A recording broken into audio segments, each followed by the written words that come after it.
Flexcar is a flexible month-to-month car subscription service. Think of us like a car lease, but without long-term commitment, big down payment, or being stuck with just one car. Our members can actually choose to swap into different cars whenever they feel like it.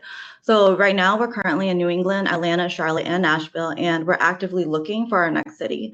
When I joined Flexcar 3 years ago, my focus was really just building out the WFM team to ensure that our customers could get timely support. Over time, I took on building out tools for our agents and also just leading the voice of the customer program, basically making sure that the feedback that we're getting from customers flows through to our product marketing and finance team so that we can continue to improve. Customer experience is like everything at Flexcar because we know that we're a new product, so people naturally have questions about how it all works. We're also still building our name. We're just finishing our 3rd year officially, so we're still needing to build trust with our consumers. And then also we know that getting a car is not a commodity item, and like it is something that people think a long time about. So being able to get transportation that is reliable and to get where you need, it is essentially part of someone's like livelihood, right? So while we are one of the more affordable options to having a car, we know that it's not a small ticket purchase, and like customers are constantly evaluating us even when they're in a car.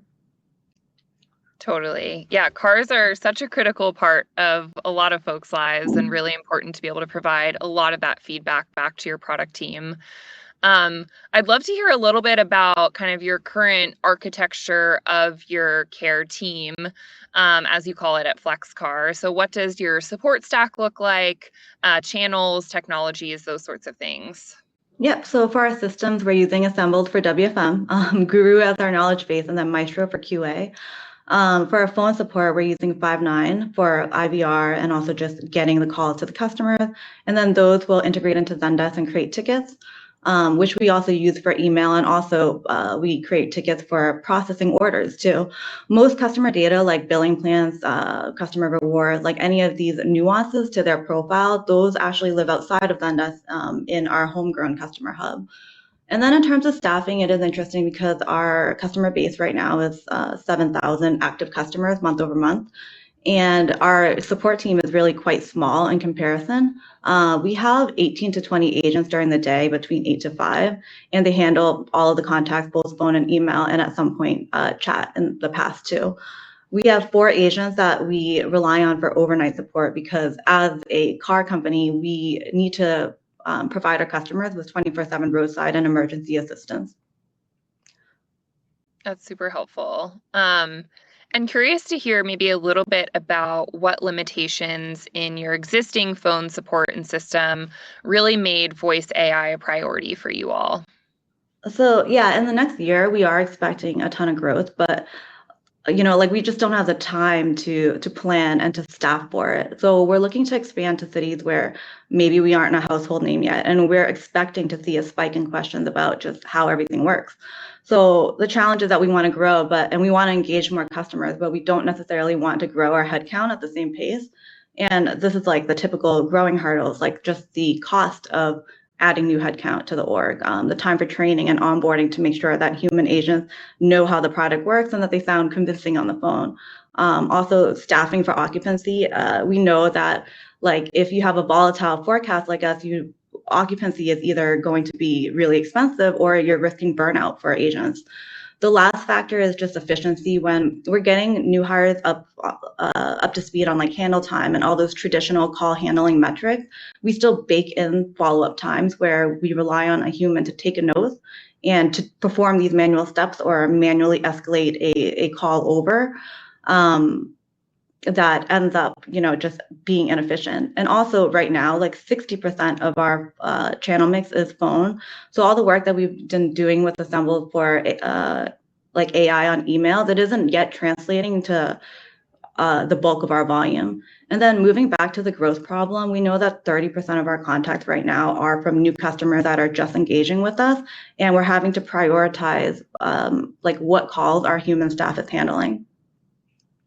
And then lastly, with our business hours being really short, 8 to 5, we're aligning that because that's typically when like auto shops are open and all of these other business partners are open. But we know that customer shopping trends are different.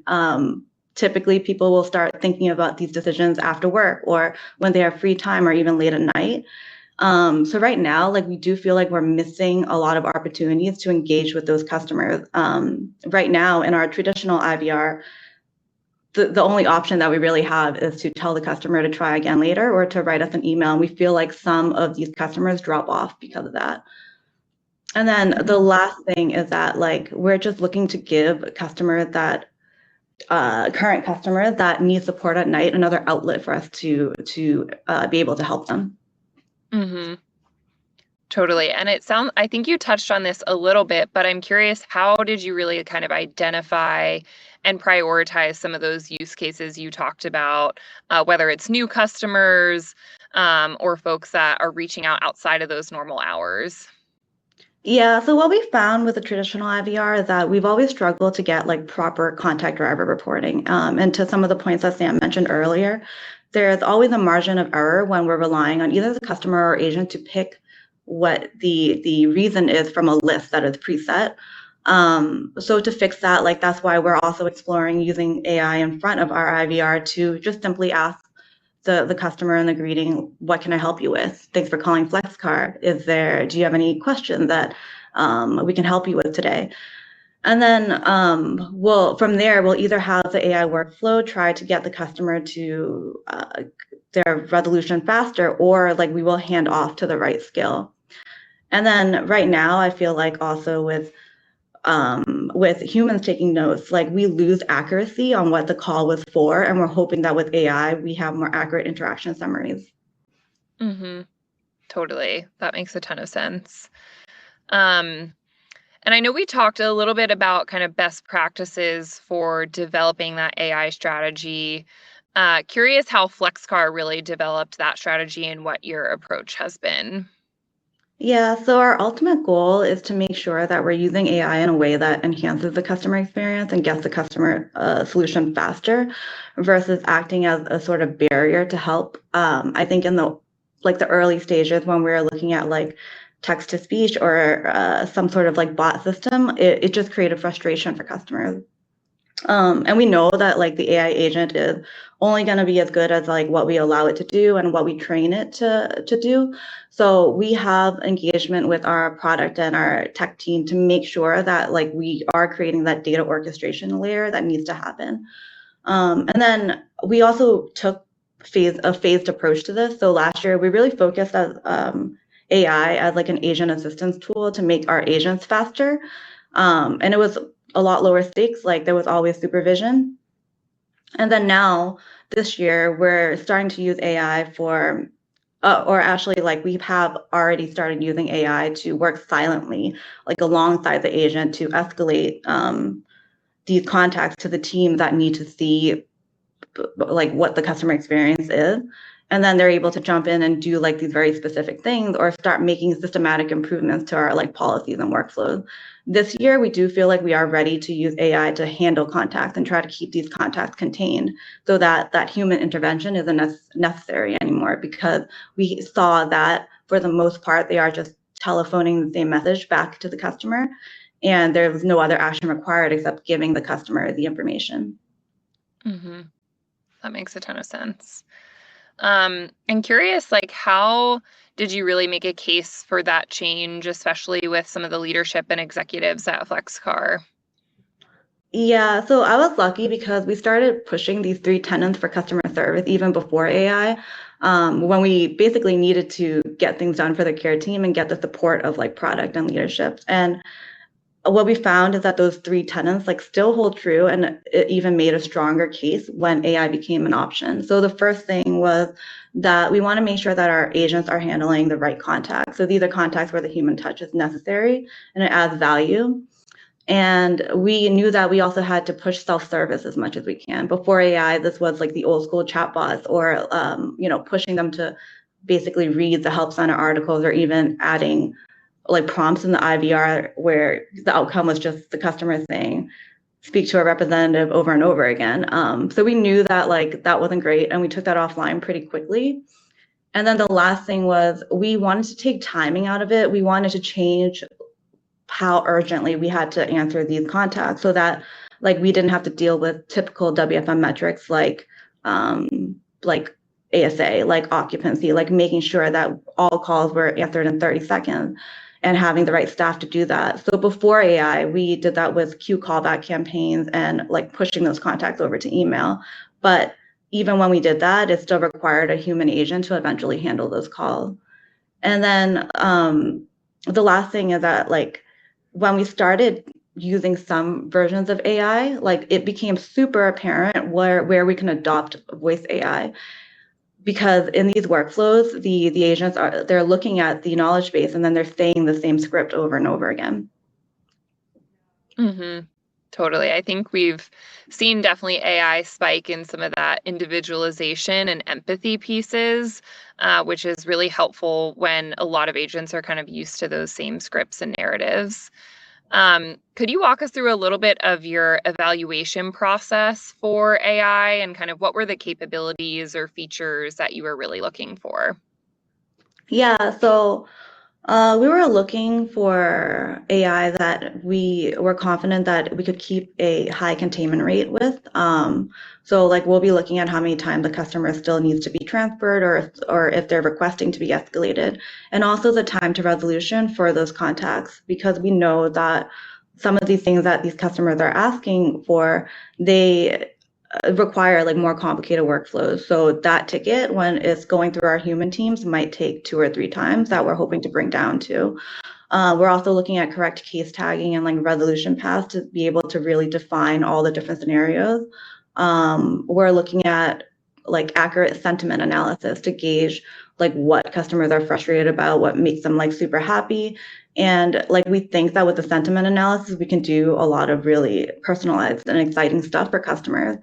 And then the last thing is, and the reason why we're, exploring AI in general across the board for all parts of the company, is that we're trying to get more done. So for care, we're looking at new volume that we're able to now take by expanding our hours without necessarily staffing all of those midnight hours. Mm-hmm. Totally.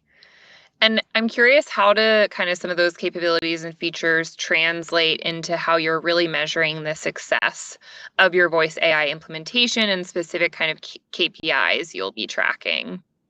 Yeah, so, ultimately our goal is to just reduce the need to continuously grow our staff, but we want more customers, right? So we'll start by building like a percent of contacts that Cal can help us handle into our WFM requirements. So we're saying that we know that we can absorb this many new customers, but this much probably won't require a human intervention.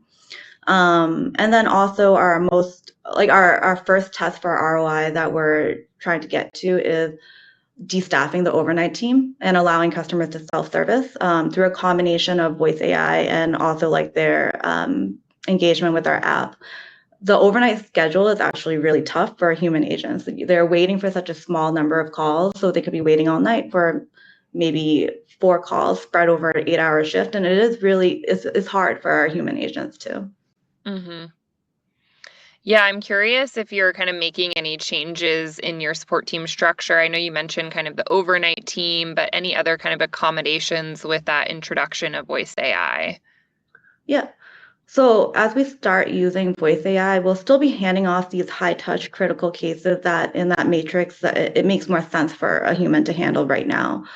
But we are looking to automate some things that are more standard. For example, like submitting an incident claim or just looking up the status of something on someone's account, like a status on a refund. For aspirationally, we're also looking at using voice AI in combination with our app for very specific things like setting up a vehicle appointment, or triaging like simple questions that like an SME typically needs to know, like car questions. I don't know anything about cars, but I'm sure that we could train the AI bot to answer perfectly. Okay, awesome. Can't say I know a lot about car mechanics either, so that makes a ton of sense. And then curious, like you mentioned, before that occupancy is one of the most important call center metrics. Can you tell us a bit more about that specifically? Yeah, so I think with occupancy, it's just hard to predict, especially if you have a very volatile forecast, right? So like we know that occupancy during the day, during our core hours is super high, but at night, like we're basically overstaffing with super low occupancy for a small amount of critical calls. And then in order to basically make sure that our customers, that our agents aren't occupied when those critical calls come through, we're like changing the way that customers can contact us and only funneling those calls through, which even lowers occupancy at that point further. But like with AI, occupancy is not really a metric that we even have to worry about. Mm-hmm. Totally. Cool. And then maybe just looking ahead a bit into the future, curious how you see, voice AI evolving at Flexcar in the next year, or maybe even 2 years. Are there kind of like additional use cases you're thinking about beyond that initial automation? Yeah, we're thinking about using voice AI from different points in our app to actually like bring it in so that it's part of like our service. So very specific use cases that I just mentioned, but like we can trigger this, like the opportunities are really endless. Like it could be triggered from any point in the app. It could be even like, let's say like they want to initiate something through chat or through the app.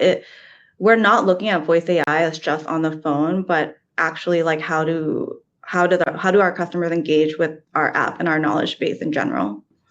Mm-hmm. Totally. And then what kind of advice would you give to CX leaders who are just beginning to really think about how to modernize their phone support with AI? I think it's worth the investment. It's definitely going to take some time to get everything set up. And that's really that was more on our part than Assemble's part, where we had to build out this knowledge base. But once you do, you really quickly see the ROI on it, and it's like both from staffing and from the customer experience. And then like I think we all agree that traditional IVR models and like that early speech to text model is frustrating for the customer. They're just smashing numbers on their phone.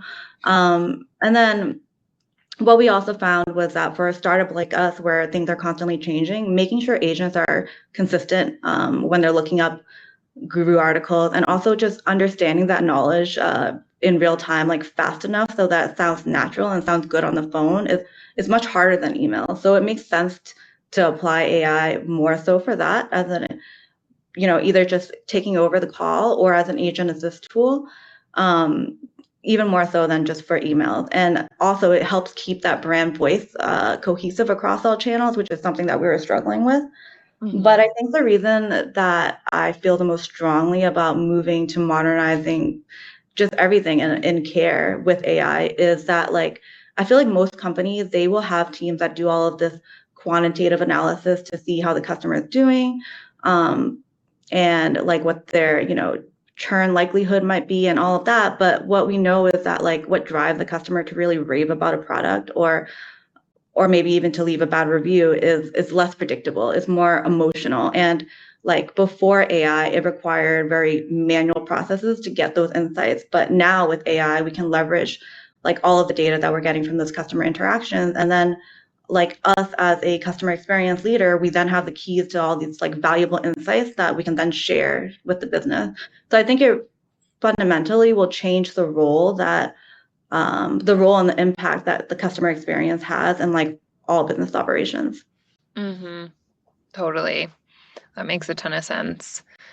Maybe last question I have is, looking beyond just phone support, curious what AI capabilities are on your support roadmap, either this year or in following years. Um, so I think that one of the things that we're keen on seeing how it plays out is how well AI can handle real time like image analysis. So like for us, like our use case would be something like if a customer reports that they were just in an accident and they need to submit their picture, they'll use typically fill out a form or fill out a form, or they'll text us a picture of the damages. We'd like to be able to kick off those workflows that we have like with AI to kind of like give the customer an expectation of what the next steps are. But I think image analysis and also omni-channel AI, like when we talk about, okay, like the start of the phone call, how do we pick up that conversation after the handoff? I think that that's what we're looking for. Awesome. Cool. Well, thank you so much, Lesley, for taking the time and chatting everything about Flexcar and all the interesting things you all are doing over there. We at Assemble definitely love working with your team a lot. I will pass it back to Cassandra to start talking through some of the questions. I know there have been a ton of questions in the chat, and then we can chat through those together. Yes, great. Thank you so much, Lesley. I really enjoyed what you mentioned about, thinking about voice AI in total beyond the phone channel as like a driver of insights. Really interesting. Appreciate your insight there. So really excited to open up the floor to questions for the team. We've got a ton. Thank you so much for your engagement in the chat. I'm going to go through them and we will answer in order. So our first question we have from Mary Rose is, how do you authenticate the caller before providing responses to ensure the security of the account? This might be a great question for Sam. Yeah, happy to answer this one. So the short answer is that this kind of works like other voice automation systems you've seen. So we will connect to your authentication system, usually just via API. And usually the way this works is we will automatically hit an API based on the phone number of the person calling, pull out sort of some key account information, and then request that information from the user over the phone and verify that it's a match. So this is like a pretty standard framework for voice authentication and something that we support in Assemble's AI voice agent as well. Killer. So next question here. Have you found any challenges in integrating APIs into voice AI channels? If so, how did you overcome them? And maybe this is a good question for maybe Sam and Lesley. I'd say either of you. Have we found challenges there on our side with all our work at Assembled with customers here? I'm happy to take this one, but Lesley, jump in if you have anything to add. So I think with connecting to APIs, there's a few considerations that are just specific to voice. One is the latency of the API. So usually with a voice agent, you're trying to keep response time very quick. And some API requests can take longer to complete and then like parse the response and use that to respond. So one thing we do is sort of queue to the caller that it'll sort of be a second, and in the same way that a human would when looking up a piece of information or some knowledge to try and answer a question, they can say, our AI will say something like, hold on a moment, or just a second, while sort of completing some of those slower operations and then coming back with like a complete response. A couple other things is just, I mean, in general, with any kind of automation, being able to plan for the failure case. So maybe you need an order number to look up the status of an order.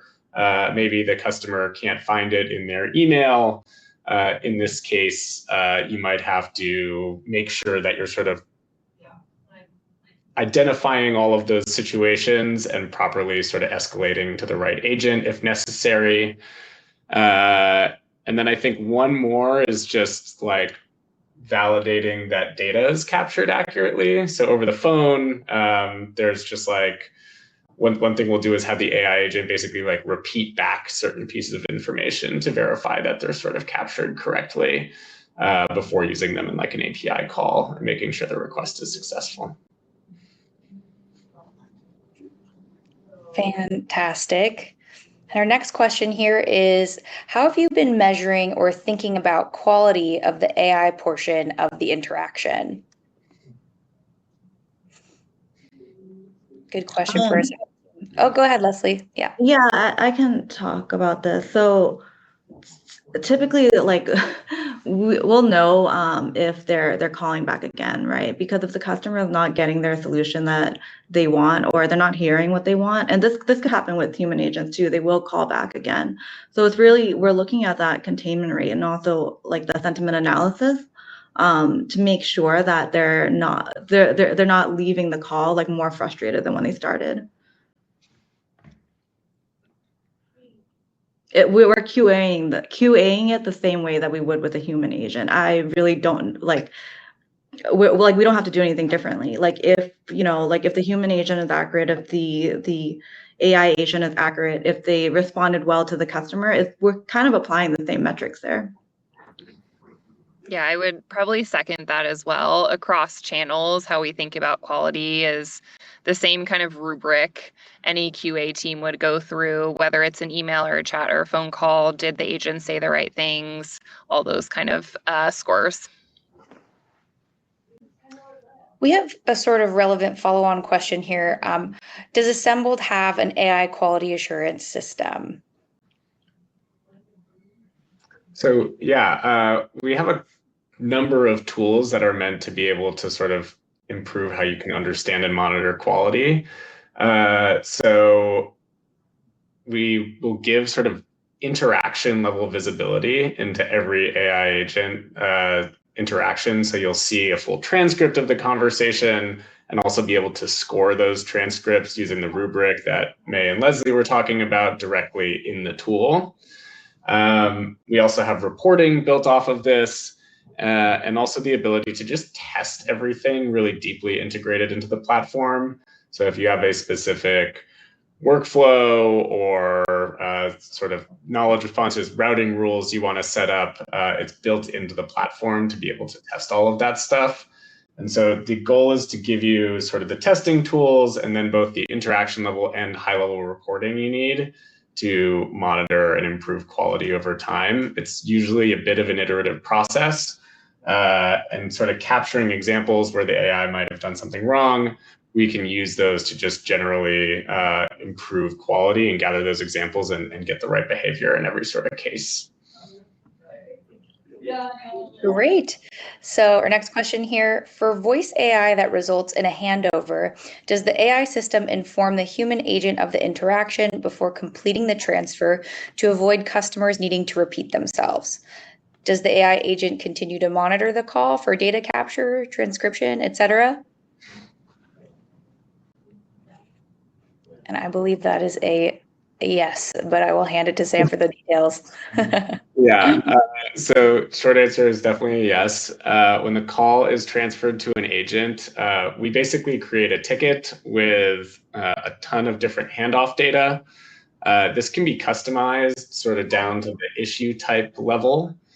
But generally, the summary will arrive immediately when the agent picks up the phone with the rest of the ticket, and it'll have like an AI-generated summary of the caller's issue, the specific type of issue they're calling about, and we can do things like potential next steps or structured data that's just like relevant to following up on the case. So things like name and email usually, but also any kind of like case-specific information as well.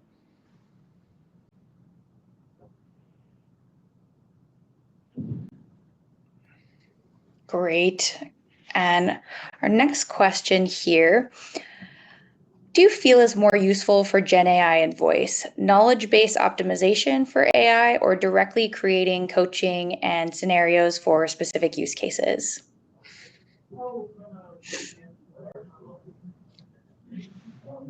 I can jump in on this one as well. But my short answer is that it depends on your business, but most of the time it's both.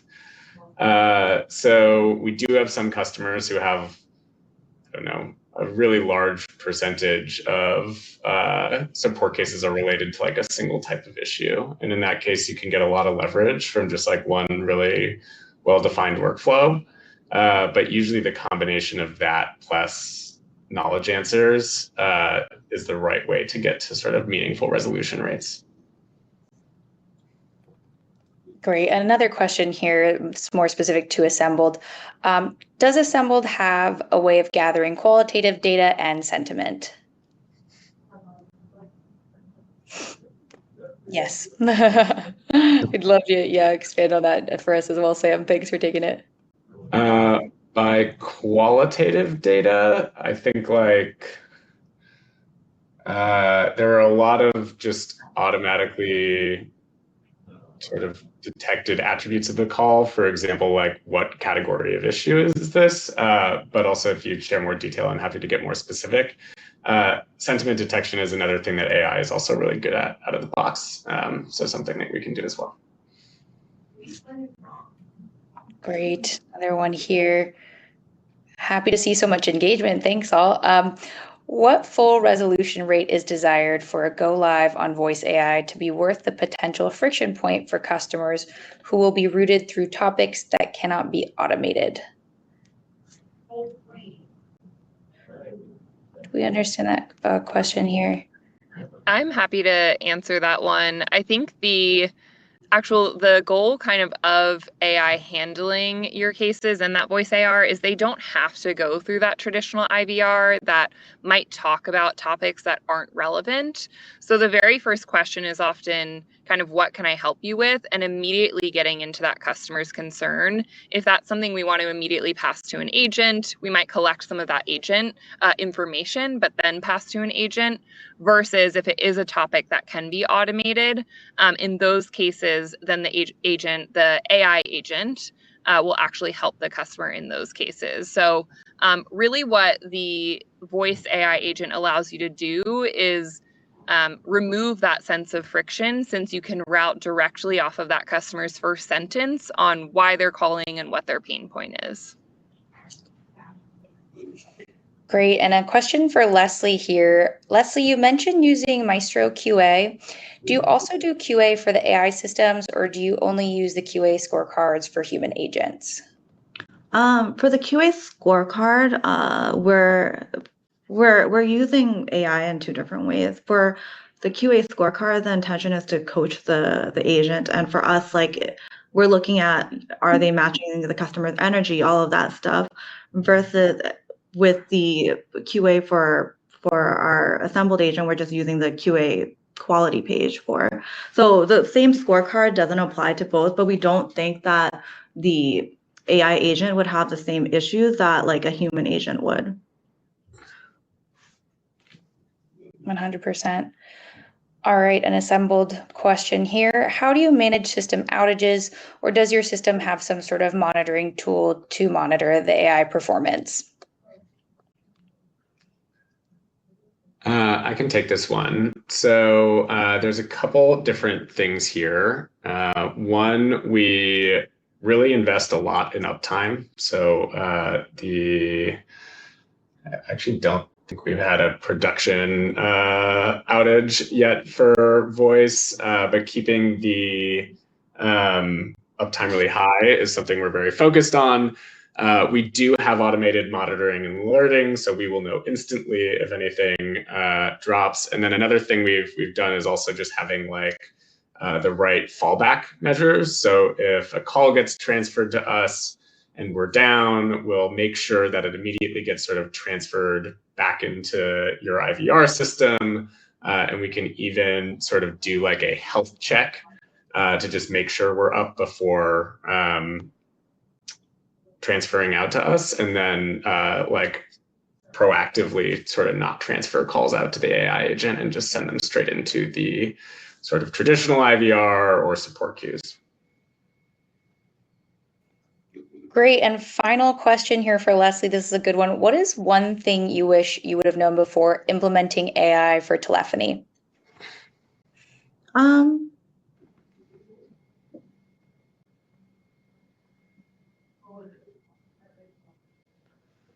Before implementing AI, I'm not sure. I guess like the answer to this is like I wish that I knew it was going to be this easy. I probably would have done it sooner, or that it could apply to so many use cases and fix like all of these problems that we were having.